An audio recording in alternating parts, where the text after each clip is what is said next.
think yes, because I think the Steiner and Korngold, and one or two others, took the rhetoric and language of Austrian classical music, the music of the early 20th century that really had its focus here in Vienna.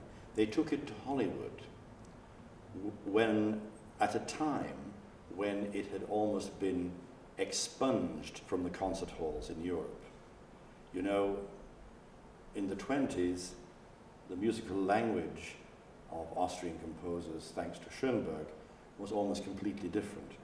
And what Steiner and Korngold did is they took the language, the musical language they had grown up with and which they had developed themselves as composers, they took it into the Hollywood studio where it made a home and stayed there largely undisturbed until the 1960s. And it's not often realized that both Steiner and Korngold both had a connection with Mahler. And although Max once, poo-pooed the idea that he was one of Mahler's protégés, certainly they both met Mahler. Mahler proclaimed Korngold a genius when he was only 9 years of age and was instrumental in setting up his instruction with Alexander von Zemlinsky, another late Romantic composer whose, incredibly complicated and beautiful melodic scores might easily have found a home in Warner Brothers if he had lived long enough to get to Los Angeles. Who knows? Well, it's very easy to answer that question. It's actually an accident of history.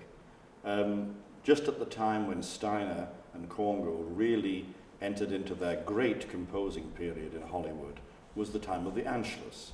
So the films they were writing for never made it to these shores. They were not shown in cinemas until long after the war. I think Robin Hood was only shown here in 1950.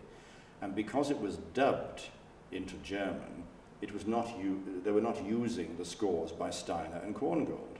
They were using stock music available to them here in Austria. And so most Austrians will see these old movies on television in German dubbed versions without the music that was written for them. So why should they value it? Why should they sit and say, oh, isn't Steiner wonderful? How much marvelous?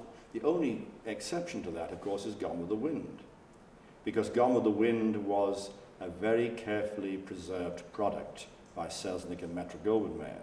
And they retained the separate dialogue and music tracks, which enabled them to do a completely different dialogue track with the original music. So even when as late as 1990, when Gone with the Wind was finally shown in Russia for the very first time, and there were queues of people all the way around the block, they were able to dub it into Russian with Max's music. Excuse me. So I think that with that exception, and possibly, maybe, you have to check this, but I think possibly Casablanca also might be available with the music. I'm not sure, but I would doubt it because it's 1942 Warner Brothers. If it was released in the 50s to television, you probably have Dooley Wilson singing As Time Goes By in English, but the rest of the music, I think, will probably be other music. Mm-hmm. So I don't really blame the Viennese for not recognizing the great heritage that Steiner and Korngold brought to movies, because as far as they're concerned, they never were exposed to it, and what they've heard on television isn't really very good. In Korngold's case, bear in mind that he was still a Viennese right up until the Anschluss. He was only coming here once every winter. He was only going to California every winter to compose film music from 1934 to 37. And that was chiefly, by the way, to benefit his youngest son, who had suffered with an early form of tuberculosis as a child. And the family doctor said, Professor Korngold, I think it would be very good for your little boy to get out of the dank, damp Austrian winter and go to the sunshine. He then became an enforced exile when, while he was still in Hollywood, Hitler marched in. In Steiner's case, he had left Vienna nearly 25 years before. So I don't think he was homesick in the same way for old Vienna. He had moved to London, then on to New York, and then finally to Hollywood. I suppose he must have gone back for visits to his family to see them. I'm not aware of that, unfortunately.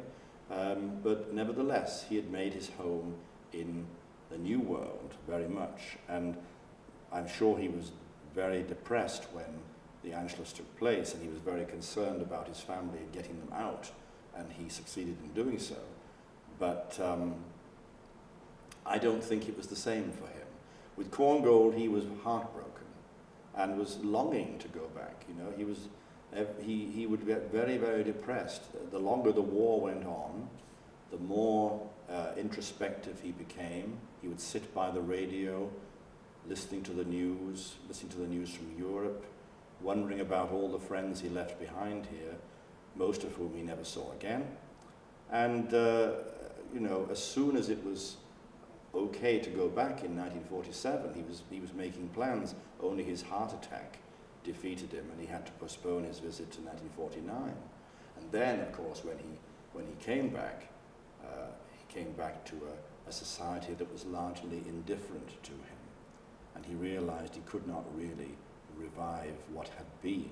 Steiner didn't make any plans to return to Europe. Why should he? He was extremely successful.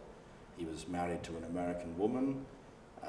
He was very comfortably off, and he was in regular work until I think 1965.